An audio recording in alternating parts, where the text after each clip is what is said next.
første indtryk var, at de var utrolig høje i forhold til os.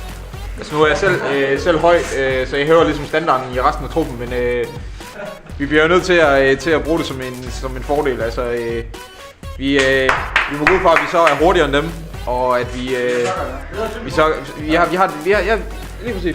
et meget bedre tyngdepunkt end dem.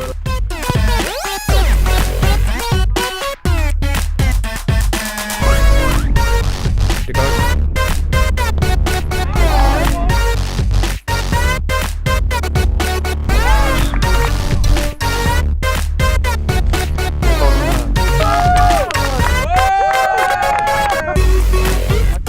De spiller helt lige op nu faktisk.